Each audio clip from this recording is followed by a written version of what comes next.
Last week, Jeremy and I voiced our frustration with the New Japan product. I voiced it a little bit louder than he did, but you get the point. We ended up with hope of better matches this week, though, and we did see a couple of really good ones. But the lackluster undercards continued, as did the audience decline. We're going to talk about that. We're going to look at what we did see this week that we liked. We're going to look ahead to a New Japan Cup Final Four that is pretty intriguing. And I'm going to talk about seeing TJPW Pro Wrestling in person earlier this week. So plenty to get to. With Jeremy Finestone, I'm Steven Conway. This is Speaking of Strong Style.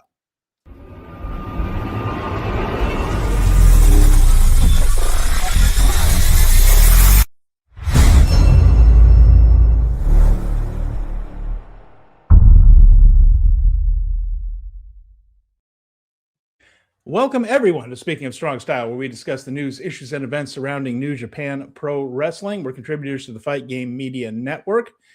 Jeremy, we had 4 more shows to get through. We made it through the quarterfinals. And like I mentioned in the intro, when we left off last week, we tried to end on a hopeful note that we would see some better wrestling. And there were a couple of matches this week I really enjoyed. How has your week been? And what were your overall thoughts as we went through 4 more New Japan shows this week? I had a pretty good week. I got through all the shows. Good. I watched Revolution, and then I did a pay-per-view recap with Keela Cash for the very network on Fight Game Media. So if you guys want to check that out, feel free. Long story short, very long pay-per-view. Lots of surprises. Lots of one pin kickouts, like a kickouts at 1. Which you should do 1 in a show. They did like 10. But on the whole, it was admittedly one of the better pay-per-views that AEW has put out in recent memory, maybe top 5 in the last 2 years. Oh, boy. Well, you know. I know. It's right up your alley. You can't wait to get into this one. There were a couple of New Japan adjacent bits of news from that show, of course. Will Ospreay back and looks like he's up for physical contact again after his neck surgery. Yeah, he actually had a match last night, Steven. Yeah. To my horror and amazement at the same time. 6 months after getting spinal fusion surgery, this dude is back in the ring. And it's unprecedented. It is new technology and new medical procedures, apparently. I remember talking to you 6 months ago and talking to you about how my wife ended up in a car crash about 10 years ago. Right. And she's been living with a broken back. And she had outpatient surgery one day to, relieve a herniated disc. And that's when the doctor found out she had back fractures. And basically, she was back on her feet 100% a month later. And I was like, but that was her lumbar area. This is the dude's neck. And, well, not too far off, is it? It's amazing how surgery has come along in so many different ways. I keep hearing about older people in their 70s and things getting cataract surgery, and for the first time since they were kids, not having to wear glasses. Mm-hmm. I've heard people that have gotten hip replacement surgery, which used to be an incredibly long and arduous battle to recover from. Now the only thing they're complaining about is that they didn't do it sooner because it relieves so much pain and pressure. And you just hear this stuff over and over again. They've come so far. The surgery that Will Ospreay had, no 2 people are alike. No 2 surgeries are exactly alike. Nope. But we all know wrestlers who have had neck fusion surgeries. Steve Austin, Kurt Angle, Edge, in various forms. Again, right? Not exactly, but gone for a year. An entire year, and then limited when they did come back. It was a long time. And you just see how far this has all come in the last 20 years. And Will seems to have benefited from it. 6 months, and he's back wrestling again. And, of course, they started it all a little bit at New Year's Dash. Maybe some business to be done with Callum Newman in the future. So we might be getting Will back sometime soon, which is nice. You know what? My window for the Wrestle Kingdom, it's now Dominion. Oh, well, let's hope. Fernando's here. Brad is here. Good. All right. Glad you guys are with us. And, of course, Kenny Omega also returned to AEW. That's a New Japan adjacent guy in a lot of ways. Gabe Kidd and the Dogs were there. What are your impressions so far of David Finlay, Gabe Kidd, and Clark Connors in AEW? I think David Finlay is going to be fine. I think Gabe Kidd is probably going to flame out at the level that people want him at, and he's going to regress a little bit, and he'll eventually get there. But burning too fast, too bright. I think Clark Connors is the real gem, though. I think Clark Connors is going to do really, really well in AEW. Takeshita also lost his match for the Continental Championship against John Moxley, which led to Will Ospreay coming back. So Takeshita is in the same status that he's at, TV champion going into the finals tomorrow in 2 days that he'll be at the New Japan show. And then, because Will Ospreay went at New Year Dash to say, I've got business to take care of in AEW first. And, last night he had a match with Blake Christian, and, it went 50-50, and it was a totally unremarkably amazing, and I mean that exactly as I say it, Will Ospreay match. He just came back and he had a match and he looked fine. He looked good. He did the post-match beating, right? Mm-hmm. And brought up and he attacked Pac up the ramp and beat his ass all the way back to it. So they're wasting no time with Will Ospreay. He's apparently like, when they say there's no limitation, oh my God, it did not seem like there were any limitations on this guy. And so I can see the Pac match happening soon. And then the main crux of this is John Moxley, who sent him off to injury angle. And that was the guy that Ospreay had to deal with before he could come back to New Japan. So if they check off the box around April, May about Double or Nothing, then Will can do the match with Callum after that. So I'm thinking before the G1 to really solidify Callum. I'm curious how that's going to go, just because Moxley and the Blackpool Combat Club kind of turned babyface again. As much as anybody is a babyface for heel and it's super weird. AEW, it makes no sense. Again, the booking is so whacked out in that company. But so they turn the guy's babyface and then immediately have Will come back and attack them. So is Will a heel? No, Will's a babyface. We're happy to see him. Oh, so Moxley and the Blackpool Combat Club are heels because they injured him? Well, no, because Tony got distracted by a shiny object and turned him before he could finish the story like he always does. So the whole dynamic, right? None of this is really ever going to really matter, but maybe eventually we might get a match or two out of it before Tony forgets about it and moves on to something else. The whole dynamic was that you had two fundamental bad guys going into this match with Takeshita and John Moxley. And Takeshita is turning babyface, but in the whole build up to the feud, he was the heel. So de facto, John Moxley is this babyface. After the match, he and Takeshita shake hands like two babyfaces would do. That's what heels do. Only for Will Ospreay to come out and attack John Moxley for, a reminder, he sent him packing and needed to get neck spinal fusion surgery. Whiplash. Okay. It's a lot. It's a lot in a little bit. Yeah. And it will all make sense, but I do. No, it won't. No, it won't. Don't say it's all going to make sense. It's not going to make sense. None of it makes sense. Okay. It's going to make sense in the way that you look at a kid's room and you see how he takes the entire mess and puts it in the closet and tells everyone, hey, you know what? It's clean. Room. Let me go play with my friends. Well, Fernando Zayas, though, he has higher praise for Gabe Kidd for it, by the way. He says that he mentioned the Will Ospreay's Wolverine because of the healing powers. Maybe so. And he said the Gabe Kidd was amazing in the coffin match last night. And I don't think that coffin match was amazing, but I'm glad you thought. And he thinks he's a future world champion. So Fernando likes what's going on with Gabe over there. But, all that's subjective. And there are a lot of mouths to feed, and Gabe is going to have to get way better to be AEW champion. Well, the thing too, and Gabe upset some New Japan people that don't quite understand the wrestling business. I'm not trying to be insulting, but he did the whole thing at the press conference where he said, F Tanahashi and F New Japan and all that stuff.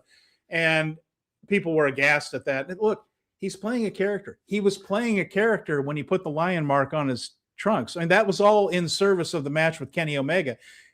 Our whole thing with Gabe Kidd, we mentioned that it was a bit of bad timing that he went all in on the I'm New Japan thing for the Kenny Omega match, because Kenny, to make the contrast, Kenny's the guy that left. I'm the guy that's here 100%. Well, then, of course, AEW liked him and wanted to get, and so it sort of muted all of that I love New Japan thing when he starts popping up for the other company immediately. But that's just a business thing. Look, Gabe needs to make a living, and now he's AEW, and he's going to go all in on AEW because Gabe's character is a little bit of, he is 300% at whatever he is into at that moment. That's the character. The character doesn't have a filter. The character doesn't really have an off button in that sense. Like when he wrestles like full steam ahead all the time, reckless. That's the Gabe Kidd thing. So if he's an AEW wrestler, he's 100% an AEW wrestler. If he comes back to New Japan, he's going to be saying F AEW, F Tony Khan. I am a New Japan guy, because Gabe is the character he's portraying is a guy who is maniacal about whatever it is he's doing. It's the only thing in his life at that time. So that's what he was doing. It's fine, everybody. And if New Japan brings him back, it'll be okay. Nobody took that personally in the New Japan office. I promise you that. Are you telling me that Gabe Kidd walked out that door and then said something forbidden about New Japan? Yeah, well, I mean, exactly. There's some of that, and Brad brings it up here. AEW hasn't had talent that's ready at NJPW for a Forbidden Door build. Now with the dogs, they have that. What are we doing here? Yeah, NJPW talent has been going at AEW like they should. It's time to get back. So yes, this is all in service of that. But I saw some New Japan fans that maybe didn't quite recognize the pattern there and just thought that he was turning on it, and it's all in service of the story. Everybody, he's in character still. There are two ways that it can go after Gabe Kidd left, and it's New Japan fans can either not care about him anymore, or he can say stuff to piss them off and get heat for when the next time he comes back, he knows he's going to be a bad guy, even more so than the bad guy he played for the last 2 or 3 years. This is wheelhouse stuff for him. You know what I mean? Like you say the shit to get people like upset, and then he loses to the champion, in the big match, and we all go home happy and our honor is salvaged. It's fine. Well, I mean, when you look at that, the one thing about Gabe is that he lost a lot of steam that year where he was in between companies, and in New Japan, there was a time when he was almost a folk hero to the New Japan fans, right? And that ended up getting kneecapped a little bit by the whole Splitsville thing, where he's going back and forth for both companies. He was like a politician who people saw him for like the interest that he had. It's better if he does pick a side, and he did, and he's on the side that's gonna pay him more money, and not a whole lot of Gaijin talent is going to stay there forever. Like even Zack Sabre Jr., I don't think is going to be there forever. Callum Newman is going to be skyrocketed into stardom over the next 2 or 3 years if all goes well. And then he's going to go somewhere else and make more money. This is the way of the world. And, I guess this can go into our next thing where it's like the bigger fish eat the smaller fish, and now we got Dragon Dia and a couple other people coming to New Japan, and New Japan is picking off talent from somewhere else. Yeah, there are a lot of rumors going around. Nothing has popped up officially on the New Japan site, but it seems pretty set that Dragon Dia is headed over to New Japan on a full-time basis. I like the guy. He's 27 years old. We've seen him for the last couple of years in the junior tournaments. I think he's good. And I think there's some possibilities for him there as New Japan begins to reload a little bit. There are other rumors about some GLEAT wrestlers because that company is on death's door. And so that they're really struggling. So, but again, nothing official yet. Kukai is likely to become full-time this year also. Yeah, junior heavyweight roster is pretty depleted if you really look at it. If you look at 2 years ago, 1 year ago to now, it's a shrinking list. And so it's time to reload in that category a little bit. And, the funny thing about Dia, Jeremy, 27 years old, has years of experience. Mm-hmm. The new young lion, if you want, the new lion, let's not call him young. He's 25 years old already. Taisei Nakahara. He's been in the dojo for 3 years. So they had him when he was 22. They don't let him debut until he's 25. Now he's going to do 2 years of jobs, young lion match. He'll be 27. Then if he goes on excursion, that's another year or two. This poor dude is going to be 30 years old before New Japan lets him off the leash. And you're taking too long, guys. If he needs 3 years in the dojo to debut, it's probably not there anyway. We'll see. I mean, it's too early to tell with him, but for the love of God, you had him at 22, and you're not, and by the time all this is over with, if he goes through that full process, he'll be 29, 30 years old by the time he's ready to come back. They've got to get better at getting these guys into the forefront quicker. Mm-hmm. They've got to stop this 6-year journey. If you're not going to take guys when they're 15, and they're not, then that's too long. Just too long. Dragon Dia has been wrestling for years, and he's 27 and ready to go. And it doesn't have to take this flipping long all the time. Come on. Yeah, I'm with you. I got no disagreement with all that. I just wanted to mention that our friend Joel from the Super J Cast had mentioned that Kuakai and Dragon Dia are signed, and that he believes that Fuminori Abe is on the way too. Oh, Abe. Okay. Well, that'd be interesting. Yeah. So, he was pretty much accurate on the Evil and their Hiromu stuff. Did a really good job on recording all that stuff, getting ahead of time and getting ahead of that. And I imagine he might be in Chicago for that G1 thing. Steven, are you going to go to Chicago for the G1 show? It's looking like it. It's looking like it. Yeah, it's looking like it. I haven't bought flights yet, but it's looking good. I think I'm going to go. I hadn't mentioned it to you, but I think I'm going to go too. Oh my gosh, how about that? We would be at the same place at the same time for the first time. Yeah, we're going to do this, man. A friend of the show has decided to put in for a suite and offered us both an opportunity to go. And so we are going to do that. However, if you are listening to this show and are interested in getting tickets, and you are, ahead of the game and a early adopter listener of the show and do want to go to the G1 in Chicago, tickets go on sale for the pre-sale tomorrow at 10 a.m. on Friday, March 20th. And if you are listening to this, the pre-sale code is NJPW. So you can get in there and buy early tickets to your desire as a result of listening to this show. You're welcome. We love you. It's at the Now Arena, which is in Hoffman Estates. This is a nice part of Chicago, by the way. The United Center, the basketball stadium, a little sketchy over there. This is suburbia. The Now Arena is just in the middle of nowhere with like a beer garden off to the side. I've been there more. There's no middle of nowhere in Chicago. That is a very highly populous area. It's 10 miles, but you can't walk to a restaurant from there. There's you're not out in the middle of nothing. Of just stretch of land. I've been there a couple of times. It's the famous center of Brawl Out, which, as you know, I love reminding myself of that. I also was there one time with at a hotel with John Muse and Garrett Gonzalez, and we were just sitting around, and a pro wrestler whose name you would know walked up to our table and said hello to us as if he remembered us and knew us, and we all had never met him before in our lives.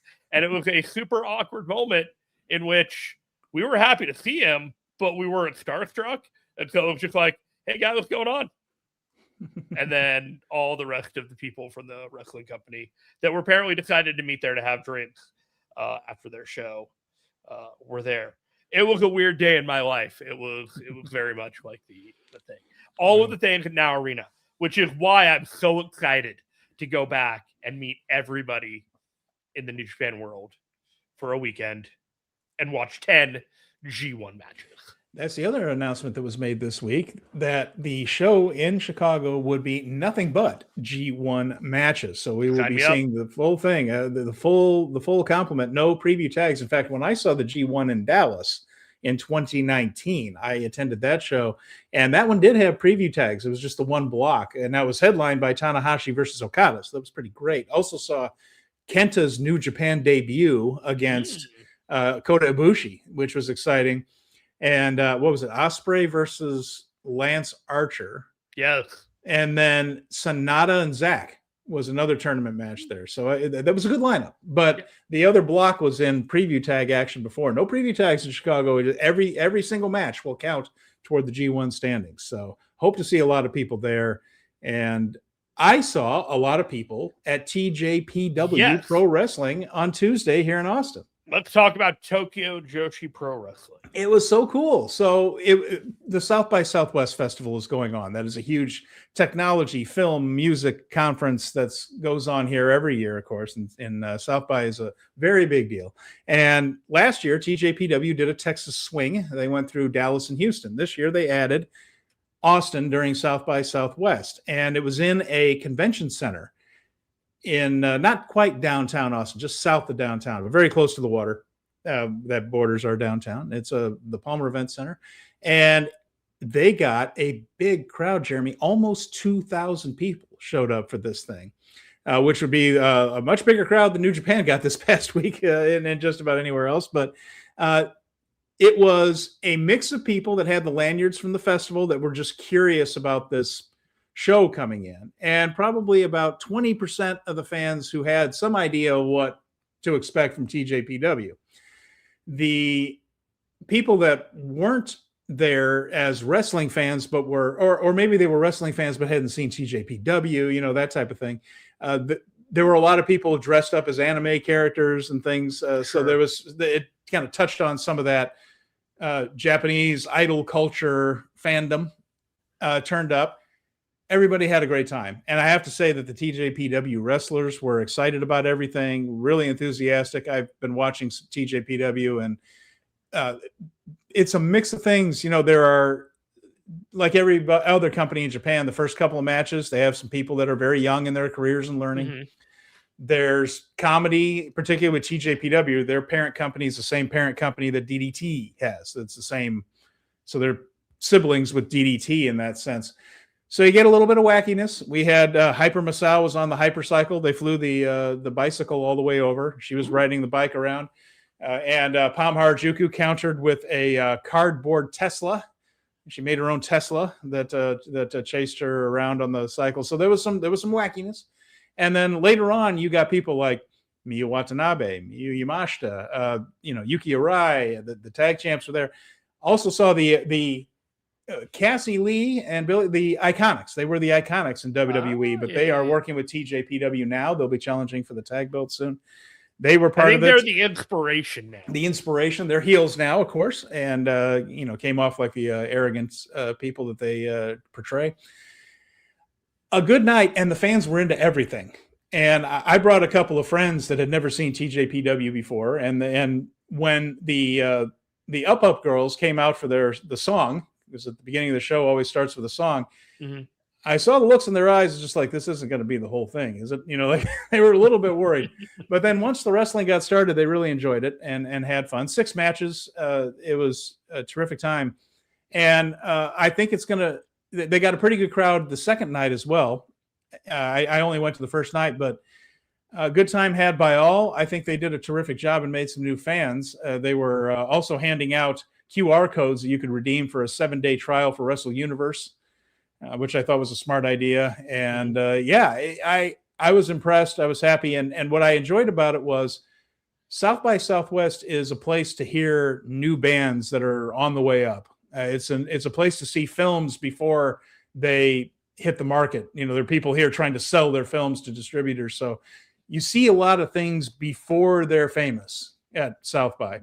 And I think a lot of people went to this show just thinking, just going to try it. I've never seen this before. I'm just going to go in cold and see what I get.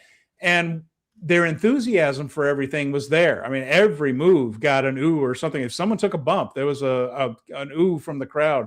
From the non-wrestling fans, they're like, wow, they just landed flat on her back. Wow. That type of stuff. And the people that did enjoy TJPW saw a good version of it. So overall, the whole night was a winner. And seeing everybody kind of experience it for the first time was fun. Most of the time when we go, Jeremy, certainly to New Japan shows, that's for the hardcores. Everybody there knows everything about New Japan. It was a real different perspective to see a crowd where 80% of them had no idea what they were about to watch and were just kind of there for whatever they wanted to show them.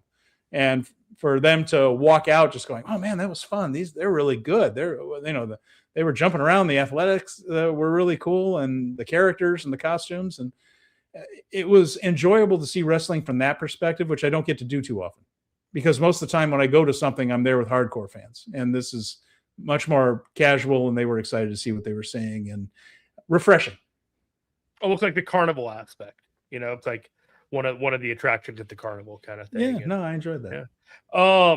I'm glad you got the opportunity to do that. I know how much you like Joshi wrestling, and so just it being in your backyard, it's just like New Japan being 10 minutes away by walk, at the Civic here whenever I go, and it's just like, this is great. This is the best. Like I went to the AEW Dynamite show last week, and I walked home and I grabbed a couple of $3 burgers to eat on the way home, and I went home, went to bed, and it was great. It was 9 o'clock at night, and I was all done with my night. It was great. So should we talk about the New Japan Cup? I suppose. As you teased, it did get better. It got better. And the action was good in the tournament matches for the most part. Again, we had lackluster undercards. The guys weren't really working too hard on those. But that Harley Jackson image is killing me right now.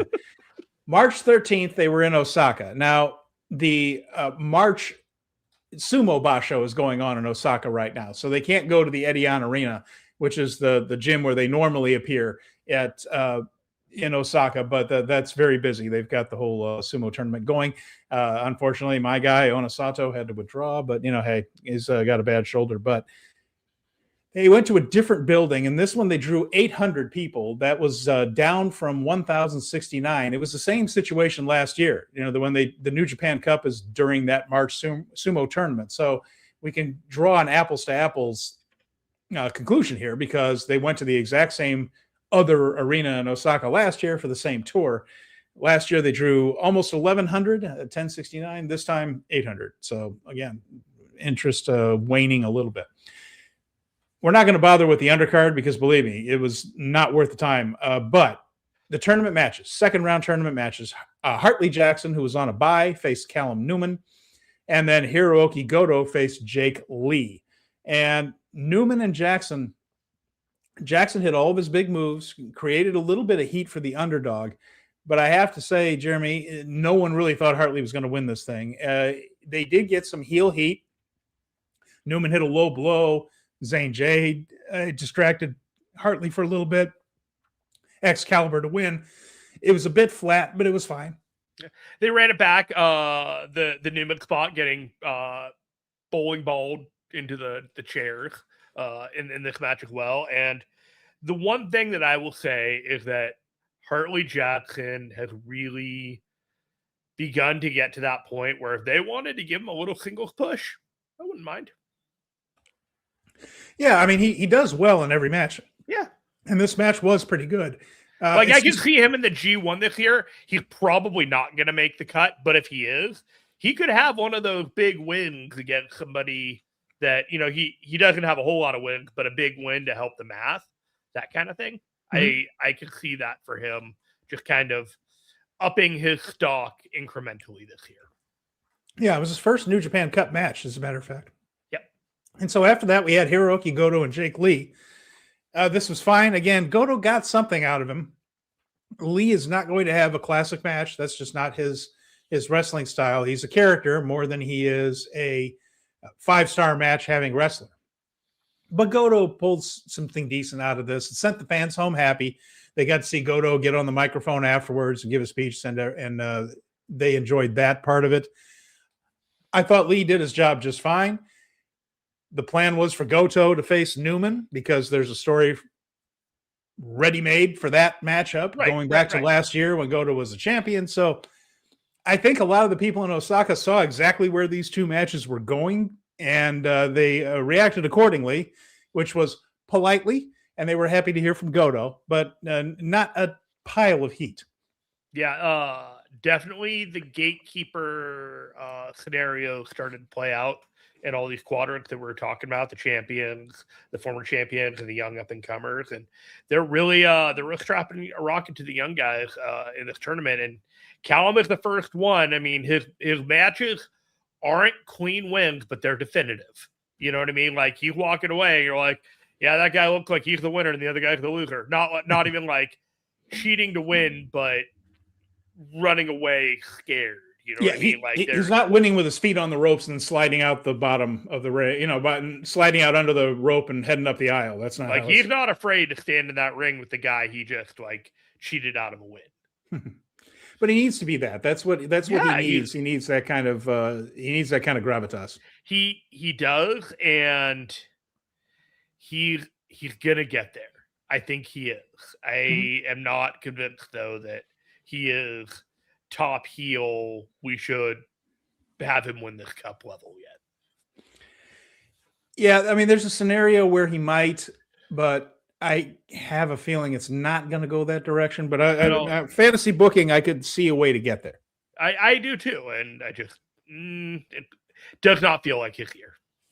Brad mentions that Jake Lee in this role is easier to digest and challenging for the world title. Yeah, I mean, that was to bring him in, give him a title shot, but mostly, Jeremy, I think that was just to give Tsuji a match he could win clean. It's Jake Lee thing. In addition to that, it's like, it's the highest he's ever going to be. Like, his stock was the highest. Like, you weren't going to be able to do that match 3 months down the line after watching a bunch of Jake Lee matches and thinking, oh yeah, I can't wait for that guy to be IWGP champion. This is take your medicine and swallow it, and then we will all be happier after all. And now that he is, down the line, beating Yoshihashi, losing to Goto, probably get that win back down the line, him being like weirdo creep of the roster, like Grado Con 2019 style, whatever, it's fine. Like, he's got a role to play. He's not even the top guy in his faction right now. No. They may turn on the jets with him down the line, but right now he's kind of a consigliere in service of Callum Newman. Yeah, no, that's very true. Moving on, March 14th, they went to Nagoya. Now, this is a different arena than they usually run in Nagoya, and this one drew 1,449, which was way down from 2,700 last year. So almost cutting in half. I don't know if it's a combination of lack of interest in the product or if it was just the new building not being much of a help. But either way, this was almost in half from last year, which is pretty disastrous in Nagoya right there. So 1,449. Shota and Yujiro. Now, this couldn't have helped draw. We all know what Yujiro Takahashi does, which is not a whole hairy heck of a lot. Now, they tried to do something interesting with this match by having Shota Umino come out with a baseball glove and try to appeal to Yujiro, saying, I used to play catch with you when I was a kid, and I want that Uncle Yujiro thing back. It was clean match with the dude. Like, you just wanted to have an actual wrestling match with him rather than the House of Torture shenanigans. And for a while there, Yujiro leaned into it, but it ended up being the normal thing. But I was going to say it's the normal thing. They have done this 20 times over the 5 years that House of Torture has been doing the same old shtick. So Yujiro, at first he comes out, he takes the glove, he even waves off some of the other members of House of Torture. No, I want it to be one-on-one. Yujiro wrestles in slow motion. Part of it is laziness. Part of it is because his body is not in great shape. But he wasn't the quickest guy to begin with. And there was very, very little doubt that his tag team with Tetsuya Naito, who was the star and who was the other guy in that tag team, that was not in doubt at the time. And it's still not in any doubt now. So Shota can only do much. It wasn't good, but how could it really be? And of course, he faked like the glove mattered to him, and then later on they did all the same House of Torture shtick. Poor Walker Stewart doing yeoman's work, I gotta say, trying to sell the idea that he was surprised. He thought Yujiro had turned a quarter. He tried. Walker tried, but nothing could get this angle over. Right? Lance Russell couldn't have gotten this over. It's the naivety of youth, I want to say. He was trying, but in the end, Shota hit second chapter, beat him, thank goodness, and move on to something else. So I understand what you're saying, but I will say this. Last week. Go ahead and defend this. I can't wait to hear this.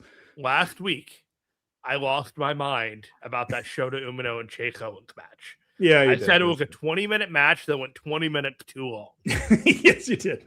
Okay. I was proud of you. I stand by my words on this. I feel like somebody heard me and said, okay, we can't let them say this about another Shota match, that it can't be 20 minutes that went 20 minutes too long. So they knew that Yujiro wasn't going to be able to go 20 minutes work rate rise. So they came up with a story. You know, something that's just like, you know what? We get it. We got a depleted roster. You know, El Phantasmo's already gone out of the thing. We don't have a Finley. We don't have a Gabe Kidd. You know, like we don't have any of these viable heels. So we're going to put Yujiro in there. He'll give you 5 minutes of really good wrestling and then 15 minutes of getting you to the end. And I don't know if there was 5 minutes of really good wrestling in there. I don't think there was 5 minutes. Maybe like 15 seconds here, a minute and 12 there. Just kind of round out to 25% of a really good match. You know, I'm generously going to give him that. We need Peter back with Yujiro. That would help him a lot. Even Yujiro has aged precipitously over the last 5 or 6 years. You know, like you can only squeeze so much blood out of the stone with some of these guys. And they're nearing their shelf life, you know, like he even did the shirt take off, you know, like he wanted to go like really go toe to toe there and took the shirt off and then it came back on, you know, like you had to keep the gimmick going. So it came back on. Yeah. Okay. That's enough. I'm putting it back on now. But like, if this is what we're going to get, I'm defending it because it's better than the 20 minutes of Shota match that we got in his last round. And this whole thing, his whole bracketing to the thing, I imagine it's probably supposed to incur some kind of, well, he had an easier path than the guy on the other side. And going into the finals, I would be curious. I didn't watch the press conference today. I kind of regret not doing that in hindsight, but I'm sure that there's a couple of narrative storylines that they brought up in terms of heat right there. So I was fine with it. And given what we got in the match after, I was especially fine with it. Sure. Yeah. And that is it, because this was all in service of the story. Shota took a couple for the team. He got Chase Owens in the first round, Yujiro in the second, but all with the carrot on the stick that is his next opponent. So after that match, we had Zack Sabre Jr. and Ryohei Oiwa. Oh, man. This was great. We figured it would be. This is one of the matches we looked at last week and said, okay, everybody, better things are ahead. Stay with us now. Match of the tournament so far? Yeah, I think it is. I think it is. There's another contender we're going to talk about later, but we saw the two best certainly this week, but boy, this was really good. Went 28 minutes. They worked it like it was going to go 28 minutes. They worked patiently, but not dull. Zach knows how to do this. Yeah. He knows how to pace this. Oiwa worked Zach's knee. Zach worked his arm. All that played in later when they were trying to do moves, and the work that had been done on those limbs played into things because, again, Zach knows how to work a main event long match, and he knows how to keep you busy during it as a fan, and he knows how to tell you the story. Down the stretch, big moves led to a Zach driver and a victory. You could see how the bracket was going, that there was going to be a match that the rematch of the Wrestle Kingdom main event from a couple of years ago, Zach and Shota Umino. Oiwa, excellent work again. I feel like his time is coming. Oh, it's coming, baby. Yeah, it's just not quite yet, but he did terrific in this one. And this is the match that we thought was going to cleanse the palate after all the garbage we had to sit through.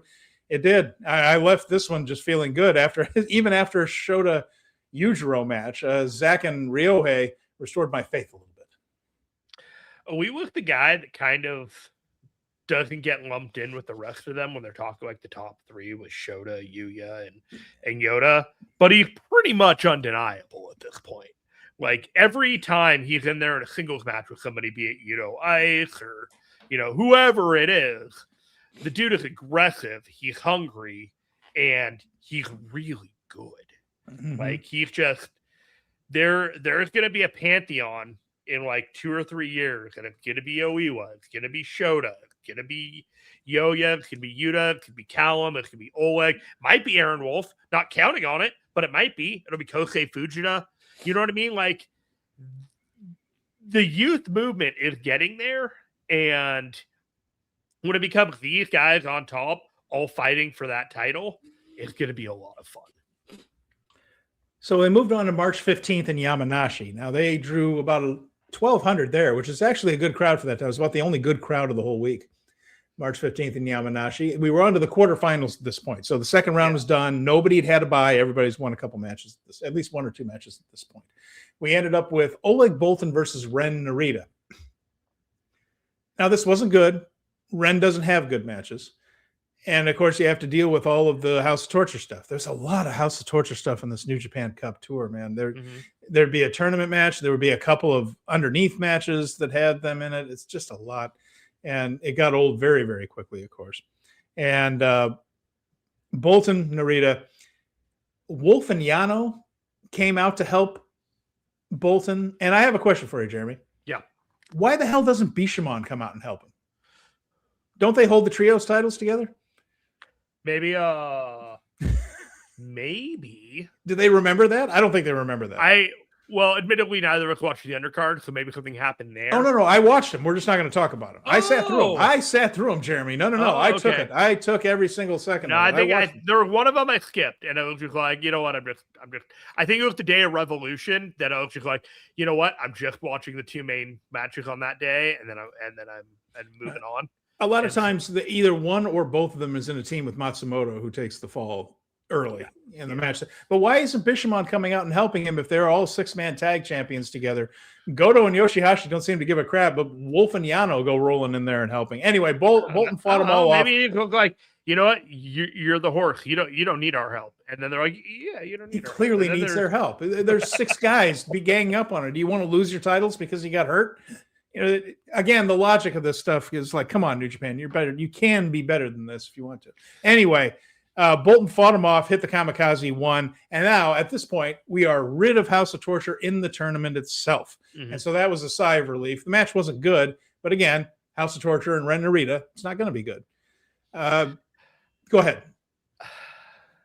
I've been chomping at the bit for this one since it happened, I'll tell you. I think Ren's doomed. Like, he didn't make the final 4 of the New Japan Cup.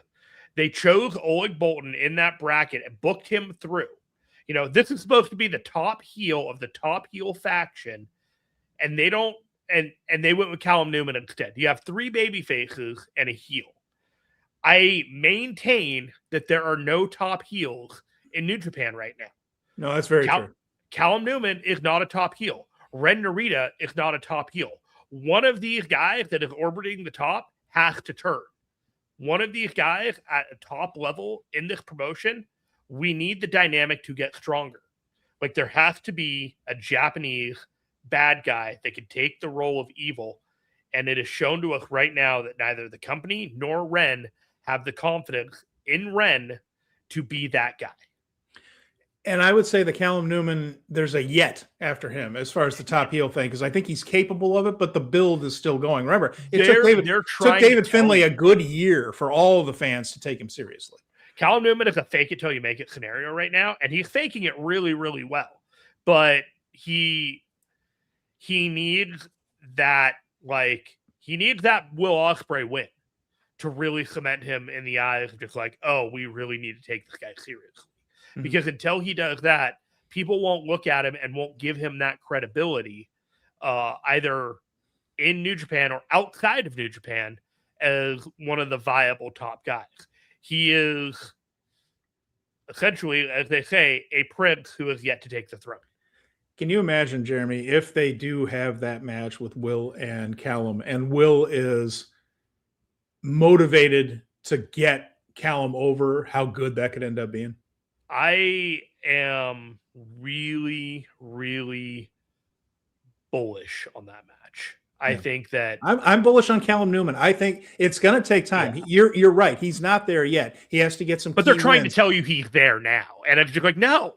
Like, but you have to do that if he's gonna get there. You got to do that though. Yeah, it's a coat of paint over like the old cracked wallpaper. You haven't primered it. You haven't like done anything other than just like, here's a quick coat of paint over it, and we're telling you that it's done. You got to come in there. You gotta primer it. You gotta seal it. You got to do all the shit. Dress for the job you want, not the job you had. They have to do the work, and they're trying to tell us the work is done, and I'm just like, no, it's not. I think some of it's in the process. There's a chance, there's a scenario in which he wins this thing. So we'll see. And if it is, like, I think it's a huge mistake. Like, he is not. You are squandering the opportunity because you need Yuya and you need to get Shota. Like, you need to get the homegrown talent. I think there's a way to do all of it, Jeremy. We'll get to it when he's talking about the Final Four. We'll talk about it. I think there's a way to get there. I don't think they're going to do it, but I think there's a way to get there. Yuya Uemura versus Shingo Takagi was next. Now, Yamanashi is Shingo's home area. This is his home. And so he's the home team in against Yuya. Now, I have to say, they didn't really boo Yuya, but it was a Shingo crowd. He's a local guy. The match was really good. Of course it is. Shingo and Yuya, they're going to have a good match. Hopefully it means something that Yuya Uemura ended up winning this match with the deadbolt. And again, with the deadbolt, didn't pull any bull crap with a finishing move like they did with the Drilla Killer. Stupid guys. Here, go figure. He won a big match. A guy you want to look good, he wins a big match with his move. Hey, and look how it worked. It went well. At the end, the crowd was pretty, at least not happy for him because they were rooting for Shingo. But they didn't hate Yuya afterwards. There was no resentment toward him. They're like, well, you beat our guy. Helps that Shingo also put him over and showed respect afterwards. So, terrific match. May mean something that, because they don't beat Shingo and Yamanashi very often. Not never, but they limit that. They do it only when they really feel like they need to. And that got Yuya Uemura into the semifinals. So, this was one of those really interesting layout matches, because I think I already knew who had won by the time I had watched this match. It was just that kind of day, that Sunday work, and then I had to, long day. Anyways, the layout of this match is typically inclined with Yuya being so heavily like beating up on Shingo throughout the match, and Shingo playing that babyface in peril towards that crowd that was cheering him, would typically lead to like Shingo gutting it out in the end, and took the beating from the young cub, but managed to overcome it and win in his hometown. It's like, no, Yuya beat his ass for a lot of that match. Shingo was doing everything in his power to get out of that deadbolt suplex 3 or 4 times, and it was Yuya overpowering him and finally locking it in and winning it after he had gone 0-3 in previous singles matches with this guy in his career.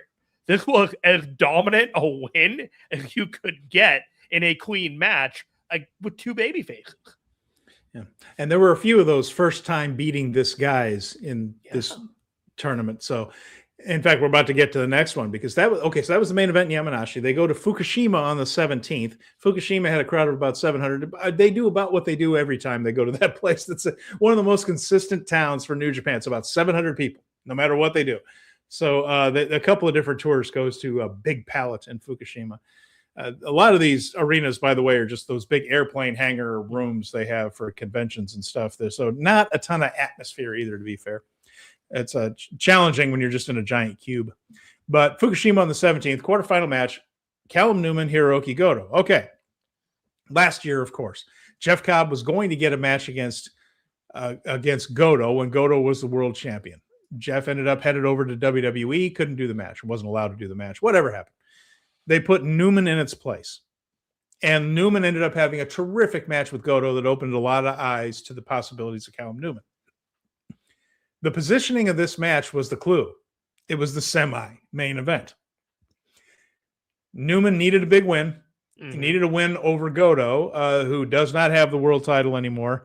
And when I saw that Goto was second from the top, I thought there's no way he's winning, because if Goto was going to win, you'd put it last so he could talk on the mic. Period. So you kind of have an idea that that's where it's going right here. And I think the crowd sensed it as well. It was a tough crowd. I mentioned that it's hard atmosphere in those buildings. There are no bleachers.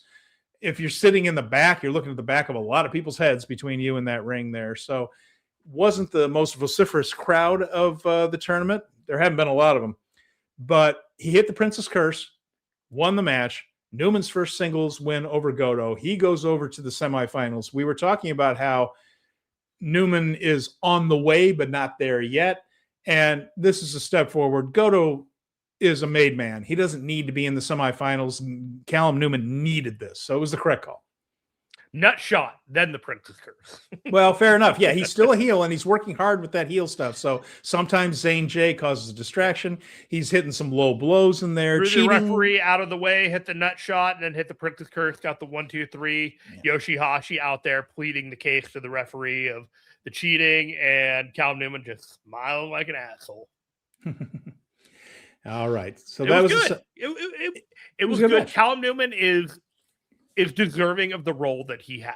And, you know, like, he's come a long way. We watched him in the match with Tomohiro Ishii in, like, December of 2024, just a random, like, singles match. I'm like, damn, this dude is good. You know what I mean? Like, he's stepped away. He was out of the limelight for a chunk of 2025. And when he came back, he was a different guy. And he has leaned in fully to this, and I applaud him. After that, we had Zack Sabre Jr. and Shota Umino. So, of course, this was set up from a couple of days before when they each won their singles matches, won over Yujiro Takahashi. Sabre had the terrific match with Oiwa.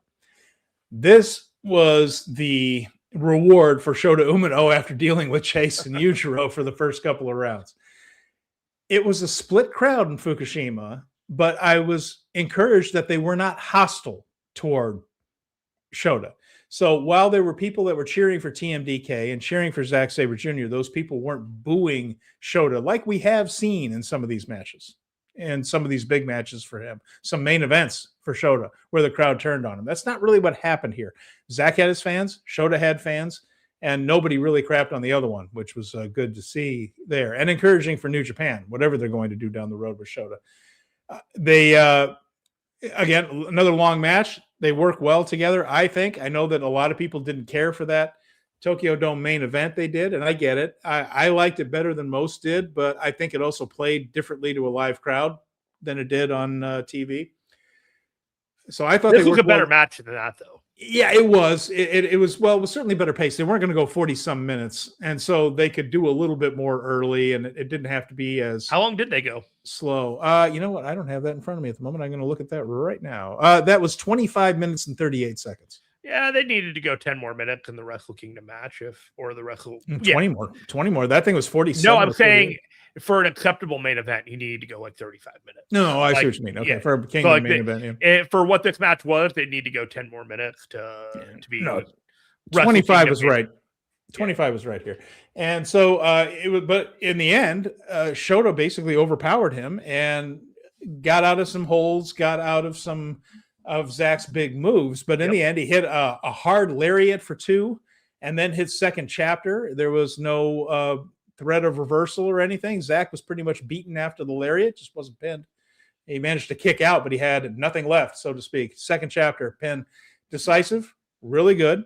And respect shown after. Zach showed a little bit of sportsmanship toward Umino after the match. Umino bowed to him. Seemed a lot like what we saw with Uemura and Shingo to set us up for some things. So we have our semifinals. And but in the end, Shota got his win back over Zach. So there was a lot of that. Newman getting his win back over Goto. Uemura beating Shingo for the first time. Shota beating Zach for the first time. They are trying with this cup to tell us that these guys are on the way up. Now they just have to follow the hell through for once. Follow through. Yeah, so Yuya went 1-3 now with Shingo. Callum Newman is now 1-1 with Goto, I believe. Yeah, I don't think if they'd had a singles match, it wasn't a significant one before. But Shota Umino is now 4-3 against Zack Sabre Jr. How about that?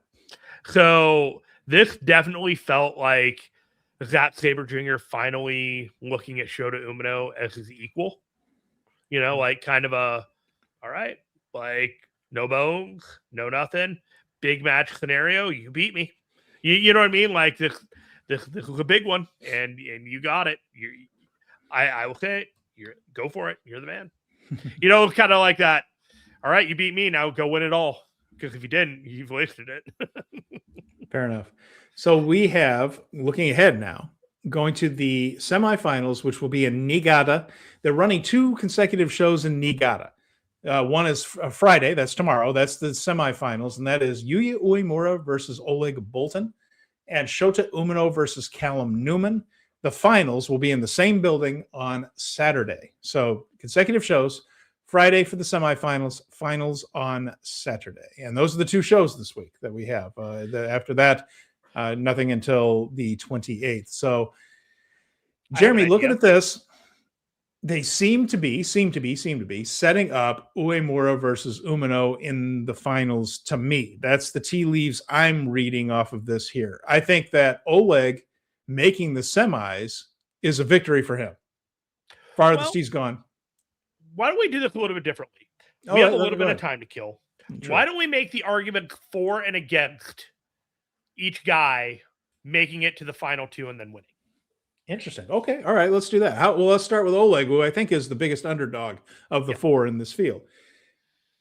First of all, I don't really see him beating Uemura, but he might if a different storyline is being told. So if you wanted to do that, him winning the New Japan Cup would set up a rather odd world title match with Yota Tsuji.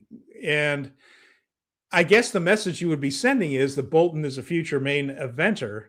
I just feel like he's 4th in line out of these 4 guys. And so of all of them, it's the least likely. The only story you're really telling here is that Uemura and either Umino and Newman fail again in a big situation, and Boltin is more ready than you thought. So to me, it's the weakest argument. It is absolutely the weakest argument of the 3 to go forward. I know a couple people actually have him in their finals, which impresses the hell out of me that they had the foresight to even get to that point, because I didn't think he was getting past Ren Narita, but I'm apparently not an expert, so whatever. The whole thing with him is that he is 100% deserving of where he's at, because you watch these matches he's had with the Ishii, with like a couple of these, all the matches he's had with Hinare and El Phantasmo and Ishii in the last couple of days, in the last week or two. It's like, this guy is where they want Aaron Wolf to be, and what they want him to end up being like, at the very least, like the development and all that. And there's almost I feel like a dog whistle to Aaron Wolf that's like, hey, you take this seriously, this could be you. And so they're positioning Boltin Oleg kind of as a proxy of look at how you'll be pushed if you take to this training and do this. So it's not necessarily for Oleg's benefit in the long term, but it's he benefits, and they also motivate their big prospect to go forward. That's my argument for why they might want to do it with him, because he is developed in what they want Aaron Wolf to be. The Yuya Uemura argument, the other side of that matchup for the semifinals, is a more compelling one here. Of course, Uemura beating Boltin. So it's also important to look at the positioning of these matches. So Uemura and Boltin is a semi-main. Umino and Newman is going last. Uemura, the case for him winning is fair enough. You want to push the guy. You want to give him his first big tournament victory, and you want to set him off against Yota Tsuji. That would be the thing what the company has here, because they have that rivalry that goes all the way back. The Uemura is the sun, Tsuji is the moon. We can't both shine at the same times. They've touched on this every time they've wrestled each other in a big moment. They've wrestled each other in big tournament matches before, and it's come down to that whole thing that we trained together. We were in the same bunk in the dojo together. We were young lions together. I have to be better than you or else all this journey is for naught. Is it's kind of that's their guy. I got to be better than that guy. That's what they are to one another.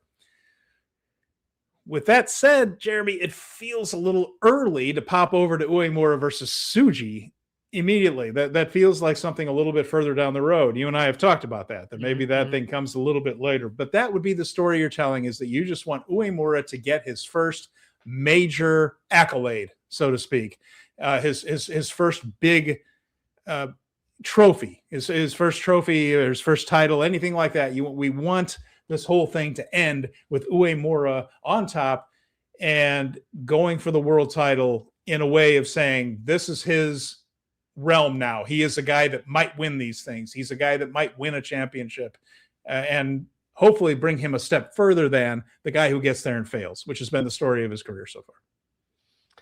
The thing that I went back to over and over about Yuya Uemura and his pathway to the Cup finals is that his strength of schedule is obscene compared to everybody else's. First, he had to go Great Okan, which, he's still a pain in the ass to have to wrestle, and big guy, a lot of slams. Then you got Drill and Maloney, and regardless of what you say about that match, that was physical. It was violent. It was a good match with a crap finish, but it was a good match. Yes, Yuya Uemura went through it in that match. He then goes and faces Shingo Takagi, which he's the dragon. He had to go hard against the fire breather. That, whatever you want to say, he was dominant, but you have to have a massive expounding of energy to be dominant against a guy like that. And then you're going against Oleg Boltin, Oleg Boltin, whatever. And if he wins that, he's still got one more guy to face to do that. And I think getting to the finals and just being absolutely worn down by all your opponents and losing at the end, and then taking that lesson and then winning the G1 and then going to Wrestle Kingdom and wrestling Yotatsuji Yuya Uemura for the title there, that's the biggest match that they can do this year. And you don't want them, you want to keep them apart as long as possible. As much as I like Yuya Uemura winning it, and there's apparently 47% of all the entries in the sport of pro wrestling entry have him winning this thing. It's an attractive pick, but it's much more attractive if you're way behind the guy winning and then you're heartbroken and then you go in the G1 saying, I really want that guy to win. Now, for Callum Newman, there's a reason I'm saving Shota for last. For Callum Newman, I like the idea of them giving him the New Japan Cup win in this sense of saying that this is the leader of this faction. This is the guy. It's one of those big wins we talked about that he needs to have, give him the momentum going into whenever that Ospreay, that who knows, with his AEW schedule, that Ospreay match might not happen till Kingdom. We don't know. So they might need Newman to do other things in the meantime. And perhaps that could be getting his first big tournament win. Again, his first big trophy. And that win where we begin to take him seriously as someone who might get a main event victory and then send him into that match. It's another match for Tsuji that he could have. That would be a good match that he could win. And further cement Tsuji as your world champion. That's not a bad deal either. I do, by the way, I don't think any of these guys are going to beat Yotatsuji once they have their title shot, because I think that story comes later. I think Tsuji holds on to the thing, but that's for another time once we preview that match with it's coming up at 2 weeks, Steven. Yeah, it's coming up. Sakura Genesis is on the way. But meantime, for Callum Newman, it would just simply be about elevating him to somebody you would take seriously in these situations and give your world champion a good match that he could win and stand tall with the streamers and the speech at the end. And there's utility to that. And for Newman, his big day, big day is coming later. So that's your argument for Callum Newman. The fake it till you make it argument that I mentioned earlier. They could really try and fake it, Well, Brad needs him to win. That's Brad's pick. Brad's pick. No, he is a lot of people's pick. There's a lot of people that saw the push that they were giving Callum Newman, and they're like David Finley level, like this is like they're pushing this guy and going hard, and it's attractive. Like I had him in the final four. Like for me personally, he needed once he got the win over Goto, I felt like that's what he needed. Because beating Shota Umino doesn't really do anything for him right now, because Shota Umino, God bless him, hasn't won any titles. Is not a like superstar singles like competitor. He's very good. He's booked as if he's a top guy, but getting a win over him is not exactly like I'm parading around a flag saying I beat Shota Umino. You know what I mean? Like the feather in the cap is already there. And like you said, it's not going to happen with him like going to the finals and like winning the cup and beating Yota Tsuji. Like he could win the cup, but he's not going to beat Yota Tsuji. And if you do that, you essentially kneecap his role by saying like he's not going to win the world title.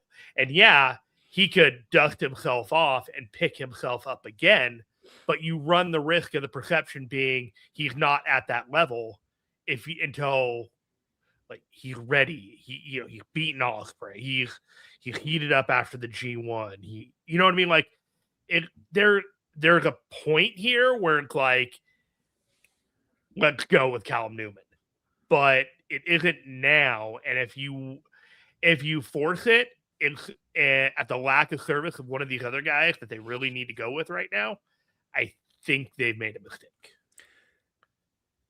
It leads into the next guy, which is Shota Umino. It's the last of the one. In a lot of ways, he's the most intriguing. And here's my fantasy booking thing. Like you mentioned that we have 3 baby faces in the heel. What if Shota Umino loses to Callum Newman? All right. And Newman goes into the finals and he faces Uemura, who we figure is beating Boltin, right? Probably. So saying Newman and Uemura go forward and Shota loses.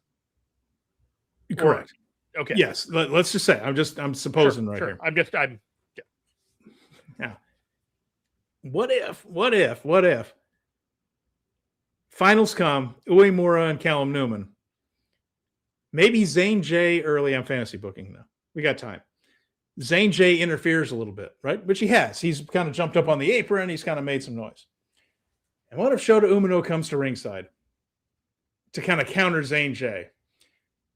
And then later on turns on Yuya Uemura. Lost in the semifinals, can't freaking stand the idea that Uemura wins this cup without him. Wins this cup and he doesn't.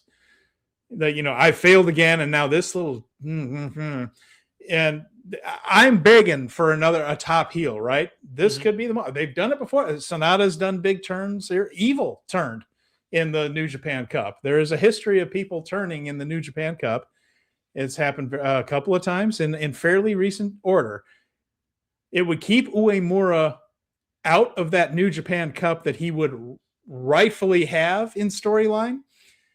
It would give him more motivation than ever for the G1. It would give him a blood feud that the crowd would actually be in. And we said that that's the one thing missing for New Japan. There's a good feud where the guys hate each other.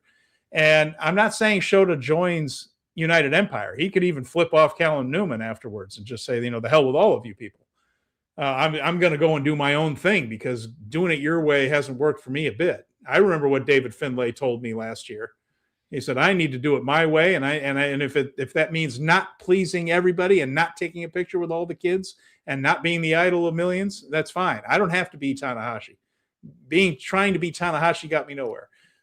That could be it. And now that could accomplish a lot of things. Callum Newman could win the thing. He could have his trophy. He could have the title match where he could lose to Tsuji. Uemura and Shota could be at each other's throats and set that up for G1, King of Pro Wrestling, all the way down the line. And then, set things up for the G1. Just putting that out into the zeitgeist. Keep in mind, the other intriguing thing is Yuya Uemura becoming a heel in all this. And remember, he's the one that didn't bow down on the lion mark that time with Shota Umino and Tanahashi a little bit earlier. So there's a little bit of something brewing either direction for these guys.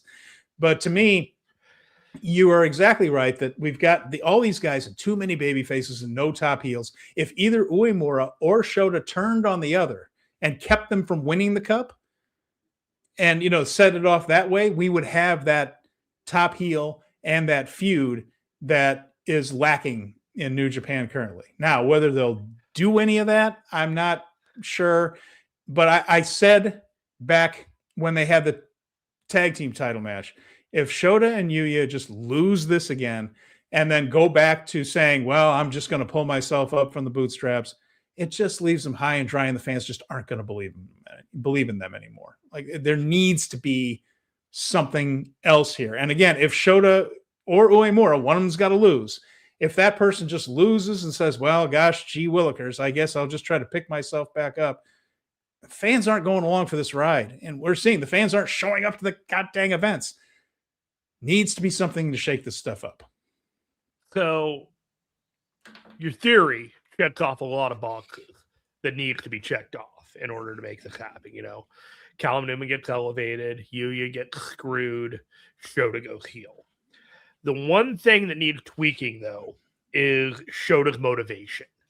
And somewhere along the way there, it has to be established that he's jealous of Yuya rather than frustrated that he has never had the success he's had with the way that he is wrestled and composed himself. And that he comes so close and failing just causes him to break. So one of those two things has to be really defined. Mm-hmm. If they're going to create a heel out of Shota or Yuya, what they have not done is laid the groundwork for the jealousy. They've mentioned these things, but they have not. But there have not been the moment other than confusion on Yuya's part about at that Lion Mark dedication with Hiroshi Tanahashi back at the World Tag League, where they did that. That was confusion, and to me, that was Shota was going to do whatever he could to get ahead. You know what I mean? He was going to take that opportunity, and he was going to basically jump the line and say, hey, I want to lead Hontai. Hey, give it to me. And it was something that it caught Yuya by surprise. And Yuya's like, this is not how I want to do this. This is not how I want to Well, that would play into the jealousy thing, because Yuya could come back on that and just say, he could look at Tanahashi and just go, you bow down to that little jerk, that little failure, that guy who trips up every single time. I did everything right. And you're the one, and you bow down to him, please. That whole thing. Brad says that Yuya feels like he would be a better heel. I kind of think so too. His face work almost comes off as insincere to me. And of course, I've mentioned before that his promos are so weak that he does come off as insincere, because he only has the two promos, the two ones he's been doing since he was a young lion. You mentioned with Chris that he does the same promo over and over. I'm going to give Yuya a little more credit than that. He has two, not just one. He has two. There's the one where I lost and I'm going to pick myself up by the bootstraps, by crikey, and I'm going to get better. And then there's the one where he wins, where he just says, I am going to lead New Japan into the future. And they all sound empty and hollow. So this is my point on that, is that he could just sit there and just say, after I did everything right, you bow down on the Lion Mark in front of everyone to that little jerk, that little Nepo baby.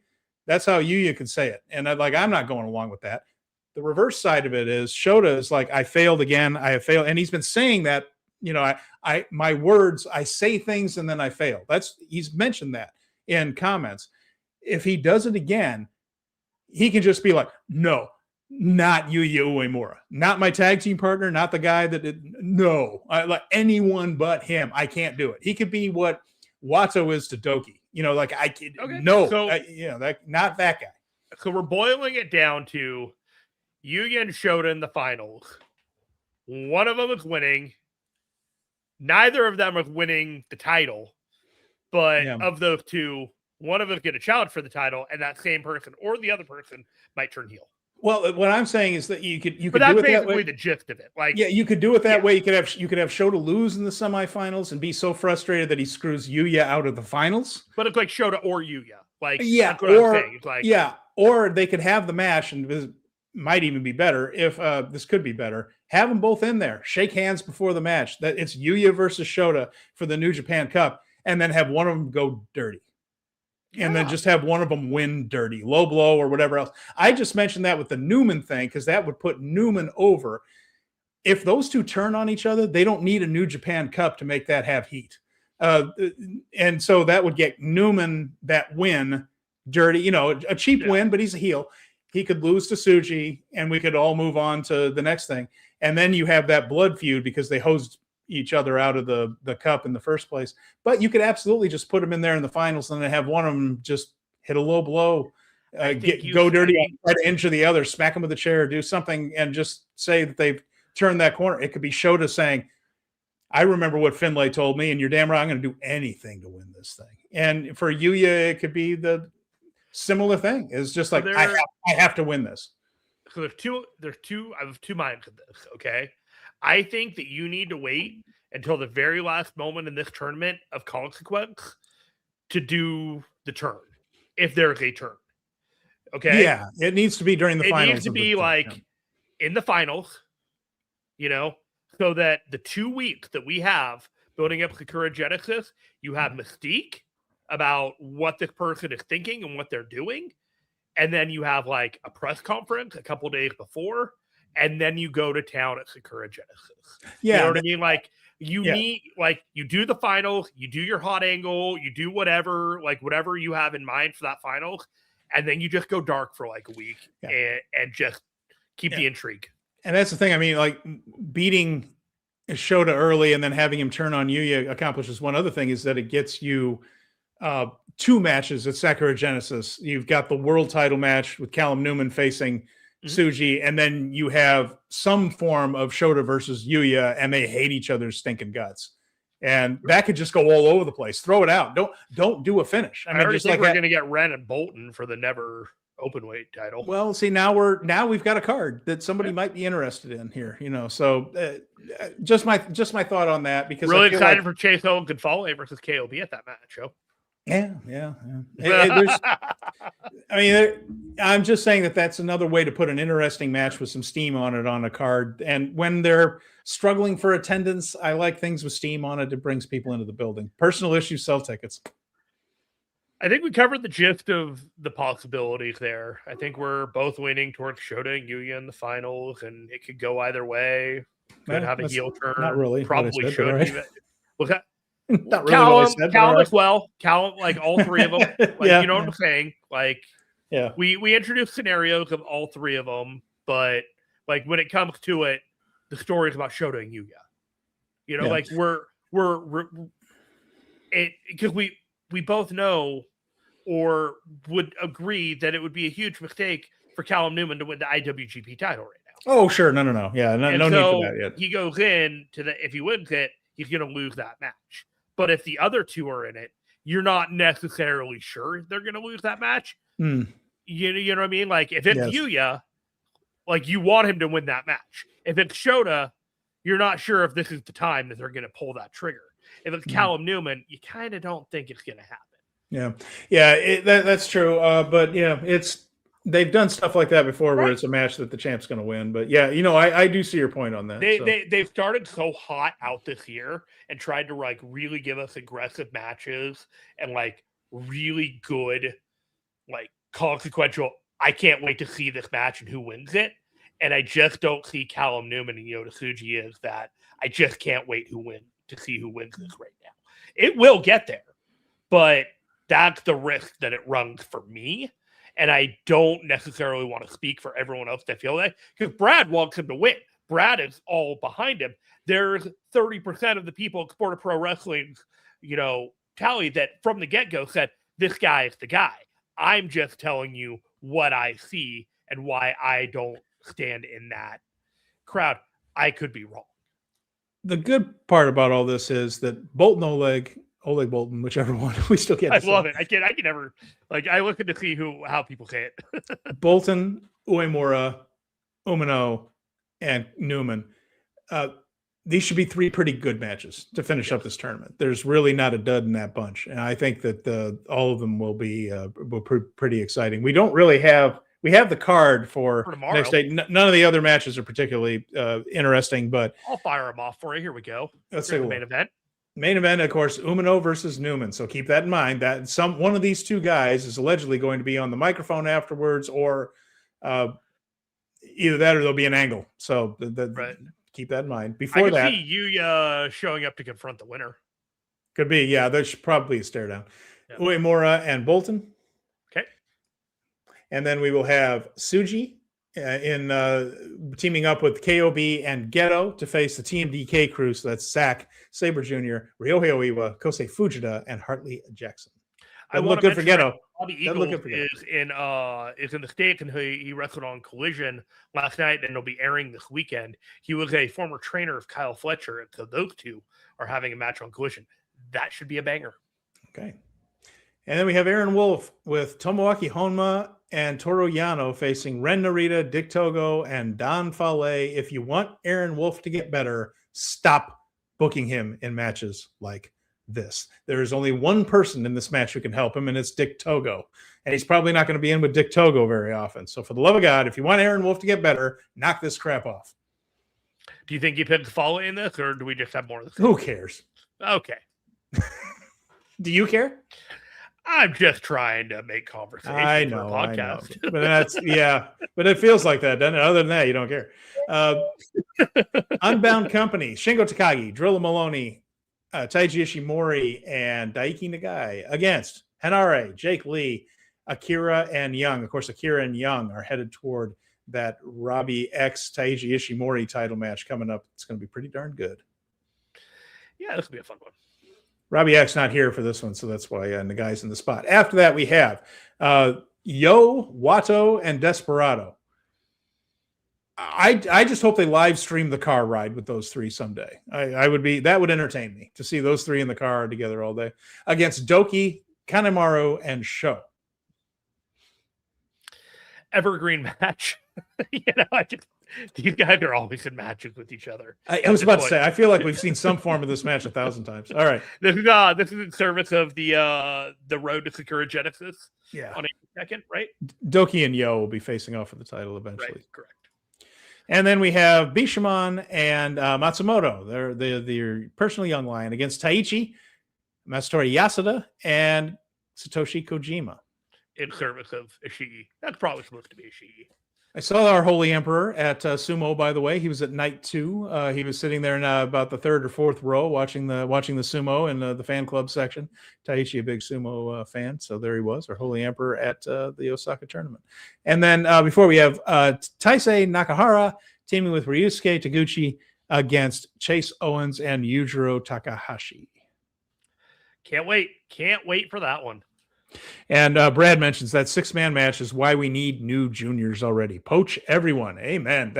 If right now that it's been depleted and it's very tired, that junior heavyweight roster that definitely needs an upgrade and additions. So we need new people brought in, just flat out. Like he said, start poaching people. There are a couple of promotions that look like they're kind of dying off, unfortunately, and time to pick up some people.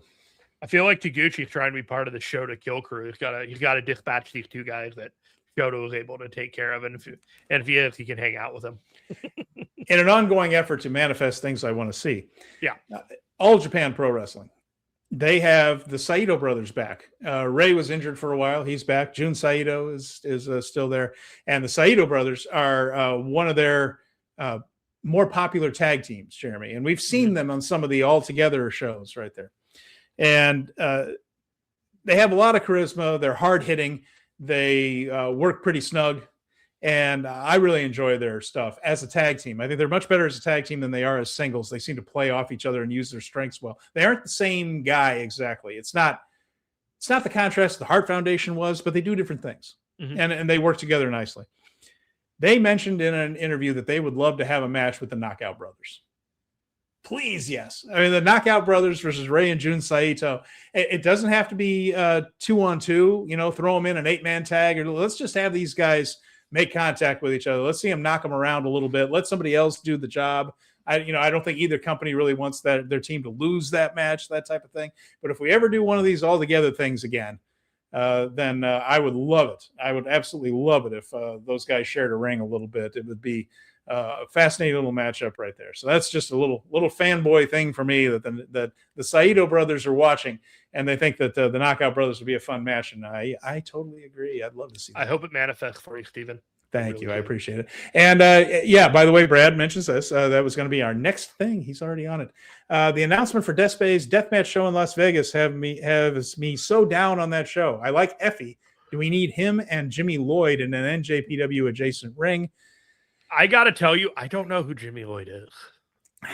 Yeah, it's and Effie is his own thing, Effie's own thing. It's there's nothing. You don't need Effie's big gay brunch when you have the Wicked Spoon in Vegas. I'm sorry, you just don't. No, the Wicked Spoon is the best buffet going right now in Las Vegas. You just don't need a big gay brunch. Well, it's just too much. The Bacchanal is really good too, but my God, it's expensive. Forget about that. The Wicked Spoon's great. I was trying to make a joke. I don't know. You're right though, but and it's a fair point. Yeah, it does seem like it's just the right fit. How about that? There is a scenario there where over the course of years, and as promotions like AEW and WWE go exclusive and don't share their talent on places like this, for the most part, that it becomes who's available and who can we bring onto the show that's already in the area that we can make something work with. And congratulations to Effie. He checked off all the boxes. He's going to go in there and he's going to do a gay death match. Should be a gay old time. Should be great. I don't know how you do that, but you know what? The wrestling world is full of creative and inventive people. Sometimes the matches land, sometimes they don't. But I'm going to tell you what, Steven, I'm probably not watching that show. Okay, fair enough. There is something that they are going to do on that Death Vegas Invitational that I think is interesting, and that is Kids versus Cutest. Jeremy, this is Dragon Kid teaming up with Starlight Kid from Stardom, and they will be facing El Phantasmo and Maki Ito. So you had me until Maki Ito. I'm not going to lie. Maki has improved tremendously since we saw her in AEW. She's actually been training with legitimate Japanese wrestlers. Oh yeah, no. She's actually gotten pretty good. Gotten pretty good. Good enough. I will reserve judgment until you tell me it was as good as you expected it to be. She is hanging in there with the Stardom crew because she's full-time Stardom now. Good. So yeah, I know. She's in with the best. She's in with the best female wrestlers in the world. So she's holding her own. Something sticking. But she auditioned for them. Or tried out for them and didn't make it, and then that sounds familiar, but I'm not sure. Did her own thing, and now she's finally come full circle. Yeah, you know what? Why don't you come on out? And she was doing TJPW and she was doing some freelancing and all that kind of stuff for a while there, but she has improved quite a bit. I imagine this will probably make her more attractive to the American promotions because her work rate was why she doesn't have a job there now. Yeah, and I think you'll see that it's improved, and she's in there with Starlight and Dragon Kid, who will do everything they can to make her look good too. Yeah. So. No, the gimmick is great. She's got a lot of charisma, but she's working on the one thing that she needs to work on, and I applaud her for it. Yep, a lot better. So, all right, those are the only two shows, by the way. Those two we mentioned, the semifinals and the finals. Those are the two New Japan shows of the week, and after that, we start hitting the road to Sakura Genesis and building those. Excited for the week-long break or whatever that we're gonna get. Yeah, I'm gonna catch up on my Marigold. I'm behind on Marigold now because I've been watching the Cinderella tournament and the New Japan Cup. Got to catch up on my Marigold. And of course, I've been paying attention to TJPW because I was going to go see the show. And so I don't know how you do it. Okay, I don't sleep. I don't know how. We have a hobby that's become a professional hobby about watching a specific pro wrestling company, and for me personally, the way that I like to unwind is not watching more wrestling. It's finding something else to do so that I can come back fresh for this. So I've been playing a video game. I average about one video game a month. I'm just finishing it right now. It's literally on pause because I'm hitting to the end credits. And that's how I do it. But you, man, you're just a machine. You take it all in. That's right. I need to take a break from New Japan. Let's go watch. Let's go watch some Stardom. Let's go watch some Tokyo Joshi. I'm like, good Lord, man. You might mock the sickos, but You're a sicko too. I've been watching a lot of the World Baseball Classic too. I Did enjoyed you the enjoy heck it? out of that. Oh, I loved it. I love the World Baseball Classic. It's so much fun. I really enjoyed the coach of the American team just showing his ass over and over and over again. Mark DeRosa? Yo, man. I don't think he did a lot of favors for himself in getting another manager's job in the future. No. You know, why don't you just go back to the MLB network, buddy? Yeah. Well, the whole US campaign feels like they didn't take it as seriously as they should. I think the players did. I think the players did. I'm not saying the players. I feel like there was, like, from the top down, like, you put the players there, but that was a murderous row of players that should have, I guess Venezuela's got a lot of major league talent. Oh, goodness. I'm not going to lie. Yeah. that lineup was loaded. Dominican Republic's lineup was absolutely loaded. Japan's all I know is loaded. I got a fantasy draft on Saturday night, and instead of head-to-head, we're going points league. And the draft is at 9 o'clock at night. I got to get up at 3:30 in the morning, so I don't even know what's going to happen here. So this is my foray into baseball. Is I just do a draft, and I just go off the memory of how the players did the year before. But this is the time of year I'm particularly out of touch, Jeremy, because almost everybody else I know is really into the NCAA tournament, the basketball tournament, the college basketball tournament. Library book. I got nothing on it. I have a library book on it, man. Totally checked out. I think Dave on Wrestling Recovery said the NC2A. God. Like, he mentioned it, and then I realized, like, the Pac West semi is at the SAP Center down the street from me, like, next weekend. And so I just got to make sure I just stay out of that neighborhood, which is where, like, I shop at Target and doing all that stuff. So just gave me the heads up of, like, just clear out of the way, everybody. Just stay home. I got nothing on this one. That's one I don't have bandwidth for is college basketball. So I really don't have any idea what's going on. I've been asked to be in a whole bunch of pools, and I'm just like, I don't know. I got nothing. I'm not entering any. Everybody just picked Duke, and then Duke ends up winning. So whatever. That's what my buddy did. That's what my best friend did. He picked Duke. All right. Okay, man. Just pick Duke. When all else fails, just pick Duke. All right. Well, we're going to wrap this one up. That's our time for this week. I want to thank everybody who joined us live here. Brad, Fernando, glad to see you guys. Maria, we get all the comments in there. We did get the comments in there. Yeah, we got them all. And we will be back next week to talk about the semifinals and the finals of the New Japan Cup. If you are watching us live, thank you so much for spending your time with us. If you're listening to us later, either on YouTube or as a podcast, we're very grateful to you. Don't forget Power Bombshells. We'll be back on Sunday, our sibling show, Dynamite Show, all the great stuff on the network, the rap, all the stuff.